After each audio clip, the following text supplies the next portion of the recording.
Hi there. Today I want to continue my story. How I'm chasing peace after leaving school. It's been a tough road, where I've had to rethink my goals, deal with self-doubt, and try to heal. There's still a lot I'm figuring out, and sometimes it's hard to talk about this stuff. But that's why I'm here, sharing it with you. So grab your drinks, get yourself comfortable. Let's get started.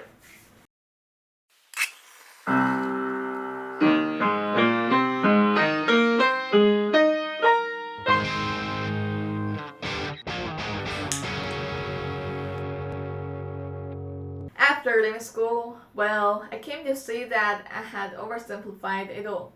I seemed to walk away from yesterday, but peace didn't follow.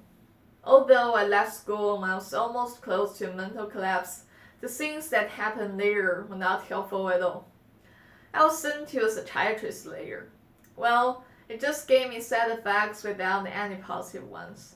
She advised me to go back to school so that I could write better songs in a good college, just like Chris Martin graduated from UCL.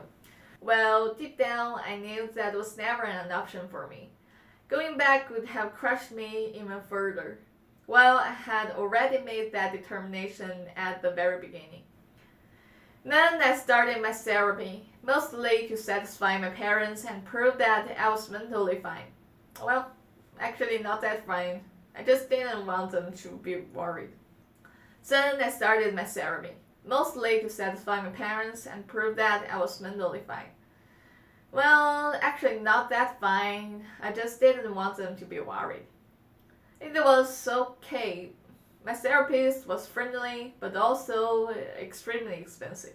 She specialized in psychoanalysis, and the process felt like an endless excavation of my thoughts. Despite her expertise, there was a gap. I often felt watched, analyzed, but never truly understood. It felt like being watched by a person who is successful and much richer than you. She was seasoned with tons of psychological theories, but her arrogance would spill, although only just once or twice.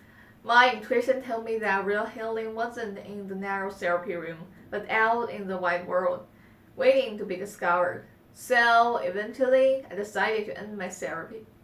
However, the things waiting for me at home were not that encouraging kind of story. Achieving my dream or keep practicing. It was the overwhelming anxiety from my father. He was just trying to release his emotions to me with some tears and the death of one of my family members years before. Me quitting school seemed to break his stable surface life. I was always sorry about this, but this was just a choice when there was no choice. I had already thought about this thousands of times and was filled with remorse before leaving school. I was like a wooden sculpture at that moment.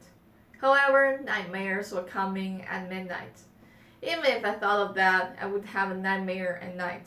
This made me actually afraid of falling asleep, so I would just watch psychological videos along with some whiskey at that moment. I always drank too much and too fast, so the whiskey would silently give you and the nightmares drum punches. The result was always the same. I could hardly move before the next noon. My hangover was even worse than before leaving school. I felt super weak and awful. Well, it was at least better than a nightmare. I just couldn't resist hurt from my family, who are the people you love. It was too deep and sharp, but at home, you're like a snail without your shell, just soft and weak. At that time, I was almost envious of some of the talented artists who could even turn their trauma into masterpieces in this situation. Well, apparently, I couldn't. Meanwhile, my parents were also trying to put me back to my school or another school. They almost just saw my choice as chips for negotiation, such as with these chips, you can study art instead of STEM, or you can change schools to continue. Well, there was a paradox. Even if I wanted to, preparing for another school or scholarship seemed a trigger of anxiety. And that was the worst. Practicing the instrument? Can't do. Cook myself something good? Can't do either. I was in a spiral of low energy and didn't know how to break it. I just couldn't understand why. After months of dealing with PTSD and anxiety while not being able to do anything, The twist finally seemed to find me. Well, you could possibly find that I was super original and that you can hardly find strong emotions flowing in my narrative. That will actually lead to a distance between my mind and my sensation. However, I didn't realize that until a conversation with my friend. She does contact improvisation, so she rarely focuses on the exact sensation in life. Just like the feeling when you step on grass, the shiny oil glory of fried mushrooms, or just looking around when walking on a random boulevard. No sermon, no logical analysis, just tiny inspiration and sensation. Her focus on sensations planted a seed in me, even though I was still living a party hard life. I thought a lot about that. I knew I was just in a condition where I couldn't do anything even if I wanted to.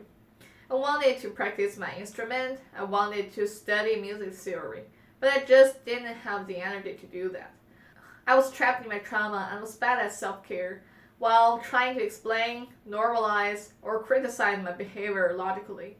But I never thought about those basic things, eating well and sleeping well. I didn't have the awareness and was too tired to do that.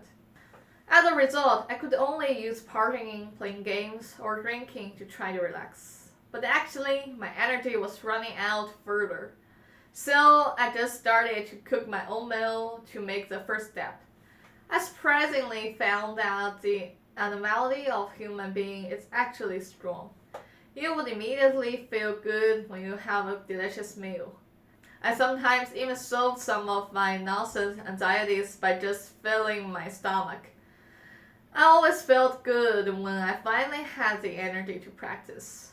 It is a miracle that this little happiness can make you feel much better. Well, that is not the end of the story. Everyone wavers, me included. I was also haunted by problems of feeling worthless since I've jumped out of the mainstream value system, and anxiety when facing my future.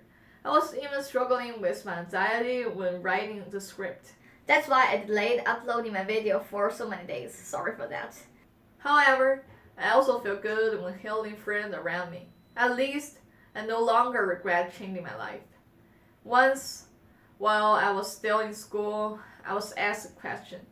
What would you do if you were told that you could only live for another year? I still remember my answer. Well, I would quit school and party hard for 1 year. It is said that if someone gives the answer, I will continue my life for another year, then they are pretty satisfied with their life. I think my answer has changed. I would now say that I would give the same answer as satisfied people.